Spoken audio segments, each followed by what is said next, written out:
అందరికీ దేవుని నామమున బాగున్నారా? ఈ రోజు దీని ఒక వాగ్దానం తప్పక మీ జీవితం నెరవేరాలని ప్రభుకి ప్రార్థన చేస్తున్నాను. మీరు ప్రార్థన చేయండి. యెహోవా మందిరమునకు వెళ్ళుదుమని జనులు నాతో అనినప్పుడు నేను సంతోషించి తిని.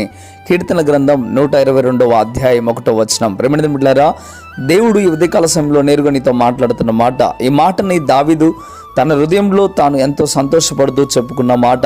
ఏంటి ఆ మాట అంటే, దేవుని సన్నిధికి, దేవుని మందిరానికి వెళ్దామని జనులట దావీదుతో చెప్పినప్పుడు చాలా సంతోషం వేసిందట. ప్రేమైన బిడ్డలారా, ఒకసారి ఆలోచించండి.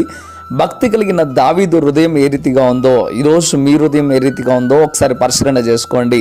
ఈరోజు దేవుని మందిరంకు వెళ్దాము అనగానే మీకు సంతోషం కలుగుతుందా? దేవుని మందిరానికి రండి అని చెప్పగానే మీకు ఆనందం కలుగుతుందా?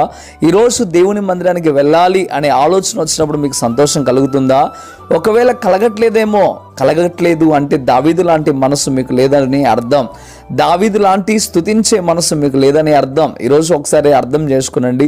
ప్రేమైన బిడ్డలారా, దేవుని యందు భయం భక్తి కలిగిన వాడు ఎప్పుడు దేవుని సన్నిధిలో ఉందామా, ఎప్పుడు ప్రభువు మందిరానికి వెళ్దామా, ఎప్పుడు ప్రభువుని స్తుతిద్దామా అని ఎంతో ఆశతో ఉంటారు. కానీ దేవుని ఒక వాక్యం చెప్తున్న మాట, ఇక్కడ దావీదైతే తనతో ప్రజలందరూ అనినప్పుడు ఆయనకి ఎంతో సంతోషం వేసిందట. ఈరోజు నీతో కూడా దేవుడు మాట్లాడుతూ ఉన్నాడు. ఇది ఆదివారపు ఆరాధన దినం. తప్పక మీరందరూ కూడా మందిరానికి వెళ్ళాలని ప్రభు కోరుకుంటా ఉన్నాడు. ఆయన ఆలయానికి రావాలని ఆయన కోరుకుంటా ఉన్నాడు. దయచేసి మీరందరూ కూడా ఆయన ఆలయంలో ప్రవేశించి ఏది అడిగినా దేవుడు నీకు దయచేస్తాడు. ఆయన ఆలయంలో మొరపెట్టు వారికి దేవుడు సహాయం చేసే దేవుడు. అన్న పిల్లలు లేక వచ్చి మందిరంలో మొరపెట్టినప్పుడు, కన్నీళ్లు కార్చినప్పుడు దేవుడు సహాయం చేయలేదా? ఒకసారి ఆలోచించు. ఆనాడు భక్తులు ఎంతో మంది మందిరంలో కన్నీళ్లు కరవలేదా? ఎంతో మంది పాపం చేసిన వ్యక్తులు మందిరంలోకి వచ్చి ఎంతగానో కన్నీళ్లు విడిస్తే దేవుడు క్షమించలేదా? ఒకసారి నువ్వు కూడా ఆలోచించుకో. ప్రభు సన్నిధికి వచ్చి నువ్వు కన్నీళ్లు కార్చగలిగితే, ప్రభు సన్నిధికి వచ్చి నువ్వు ఆనందించగలిగితే దేవుడు తప్పక నిన్ను కూడా దీవిస్తాడు, నిన్ను కూడా ఆశీర్వదిస్తాడు, నీ పాపమును కూడా దేవుడు క్షమిస్తాడు. ప్రియమైన బిడ్డలారా, మందిరానికి రావాలనే ఆలోచన నీకు కలగాలి. అది సంతోషముతో దేవుని ఆలయానికి రావాలి. అప్పుడే దేవుడు నిన్ను తప్పక దీవిస్తాడు, దేవుడు తప్పక నిన్ను ఆశీర్వదిస్తాడు. దావీదు లాంటి మనసు ఈ వాగ్దానం వింటున్న ప్రతి బిడ్డకు కలుగును గాక.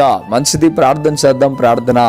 పరిశుద్ధుడా, గొప్ప దేవుడా, మీకు లెక్కలేని స్తోత్రం నైనా. ఈరోజు ఉదయకాల సమయంలో ఈ పునరుద్ధానపు దినమునందు ప్రభువా స్వస్థంగా నీ బిడ్డలతో మీరు మాట్లాడారు. అందుని బట్టి వందనాలు, స్తోత్రాలు అయ్యా. ఇది మొదలుకొని నైనా ఎప్పుడు నీ సన్నిధిలో ఆనందించే బిడ్డలుగా నీ బిడ్డలు ఉండుటకు సహాయము దయచండి. నీ మందిరానికి సంతోషంతో, ఆనందంతో ఈరోజు ప్రతి ఒక్కరు వారి వారి మందిరాలకు వెళ్ళుటకు సహాయము దయచండి.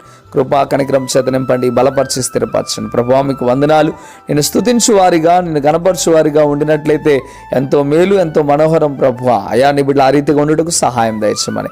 ప్రతి ఒక్కరు దుఃఖంతో కాదు, కష్టంతో కాదు నైనా, సంతోషంతో నీ ఆలయంలో ప్రవేశించగలిగిన మంచి మనసు దయచేయండి అయా. మీకు లెక్కలేని స్తోత్రం. వారందరినీ దీవించి ఆస్వాదించి కృపా కనికరం చేత నింపమని యేసయ్య నామములో అడిగి వేడుకుంటున్నాము తండ్రి. Amen, amen. మంచిది. ప్రియమైన బిడ్డలారా, ఈ వాగ్దానం ద్వారా దేవుడు మీతో మాట్లాడినట్లయితే తప్పక వీడియోని లైక్ చేయండి. అదేవిధంగా ఇంతవరకు కృపా TV India YouTube channel subscribe చేసుకోకపోతే ఎక్కడైనా మీరు సబ్స్క్రైబ్ చేయండి. ఈ వాగ్దానాన్ని అనేకులకు మీరు షేర్ చేయడం ద్వారా సువార్త ప్రకటించిన వారు అవుతారు, అనేకులను బలపరిచిన వారు అవుతారు. మంచిది. మీ అందరికీ వందనాలు. God bless you.